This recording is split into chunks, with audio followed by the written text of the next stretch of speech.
communication ya ba congolais et transitaka na Kigali. Bandeko na koloba yango te boyo kango bongo no comment. Les techniciens de la télécommunication et informatique font une révélation selon laquelle les serveurs utilisés par la SCPT pour gérer la fibre optique de la RDC a été installé par une société privée basée à Kigali. Et c'est à partir du Rwanda que toutes les communications transitent avant d'atteindre tous les destinataires. Cette révélation a été faite en marge du forum sur les numériques, dont Dédieu Kabou, un expert en data et numérique, indique que cette situation est connue au niveau de l'autorité de la SCPT.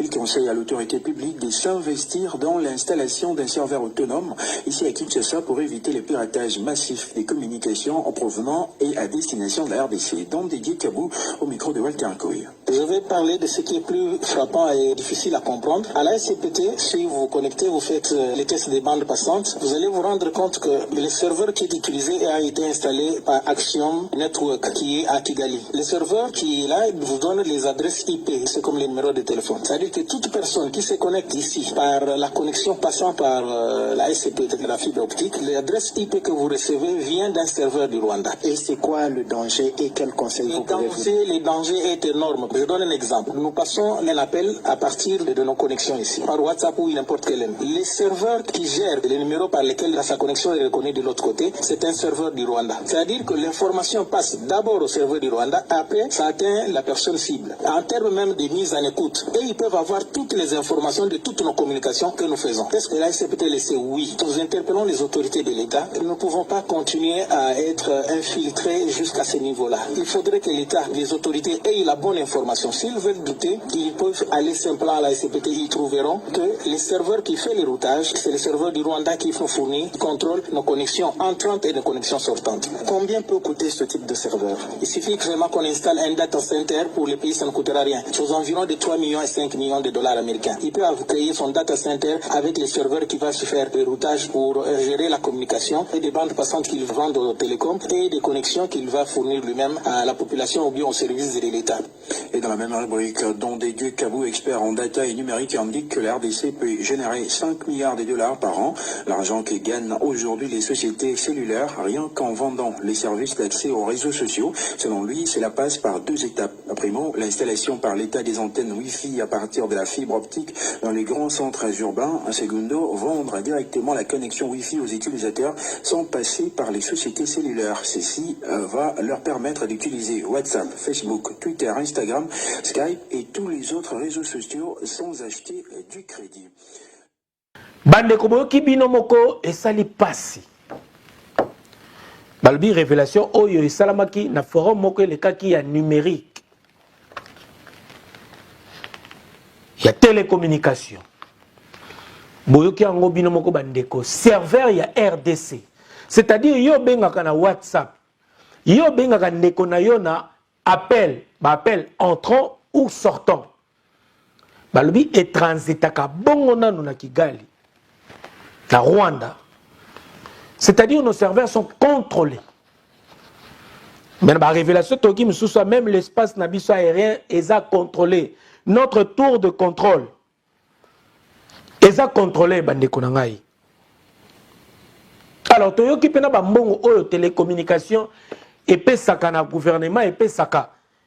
Soki ba sombi yango ils ont compté plus de 3 milliards si je m'abuse. Alors qu'il y aura plus de 5 milliards pour la télécommunication. Ni les autres zangana RDC Somba biloko ya biso moko tous les serveurs na biso moko parce que IP na biso même IP na biso eza contrôlé. Et loko ni les autres zanga na biso moko RDC to comme na propre loko na biso moko. C'est-à-dire même président de la République, même le ministre tango to solo laka, tango boso sola to sarai espionner, tous à écouter, tous à écoute, biso ba congolais. Bande konangai, je suis pas là pour scandaliser, mais je dis que la vérité. Et ça, moussala na biso la presse, nous devons dire la vérité. Soki to kangi, minoko na biso même a bange kokanga. Bande konanga o ezali kamuya soni, tika tolo bangota na lingala pour que toyo kanga biso ba congolais. Malgré tout que bato ba contrôleur ba serveur na biso na ba koma ko kalingala ba espionnera biso toza infiltré partout bande konangai tokende ata na makambo koteka toza espionné, tokende ata na makambo ya foot toza espionné, toya na politique toza espionné, tokende même na ba forêt toza espionné, même na musique toza partout tokomi espionné. Ba Congolais tokomi abandonné biso moko, to éviter même la communication, même nos WhatsApp, même nos appels entrant, sortant, ils ont surveillé, ils ont contrôlé. Oh, quelle infiltration! Bande konanga e salinga pasi, ba mama ba tata bozola nanasi bo qui peut passe oyo, bino bo ta l'émission bo ti bo découvrir oyo, bo partager yango assez ba continue biso, il faut ba agir. Tokomi infiltré, tokomi enregistré. Révélation oyo reçu kate congolais nyonso partager message oyo. Kate yango partager yango parce que toza infiltré. Nos appels et pasarana nous tout d'abord ils sont contrôlés par le Rwanda. Ba WhatsApp nabiso, les appels, adresse IP nabiso ils sont gérés par Kigali. Bandeko. Nakobang eloko te na koloba pona mboka nanga. Je suis congolais. Ceux qui sont Barcelone, congolais à 100%. Des sous de père et de mère. Il y a 50 T. Je suis congolais à 50, mais ça veut dire qu'une partie a eu ça congolais, il y a un souci. Bande qu'on a commenté mingité boyo ki binomoko serveur na biso RDC ça contrôlé. Bapel na biso nyonso, communication na biso nyonso et transita kana no par Kigali. C'est-à-dire tant que vous benga ndeko nanga mboka na biso fe bonga ba zui yango nanu donc eleki no Kigali no ne yunguli yango nanu etamize yango nanu après bokelango wo na Kinshasa yango muno yo sola bolo ba m'importe ka mutakomo ba chinois nzoka ne ba appel na biso ezalaka surveiller eza gérer eza contrôler tout transit par Kigali. Bande ko révélation éthique la ka te pona et panzane qui ne partout comme atina bakonzi.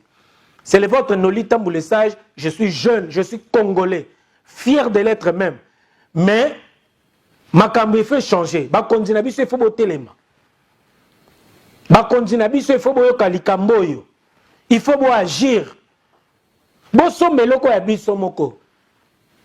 Comment est-ce que biso to ko la contrôler? Bakonzo possession na biso na makambo nyonso.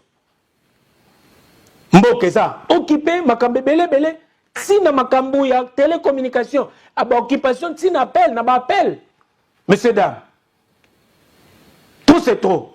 D'accord, tu continues l'émission.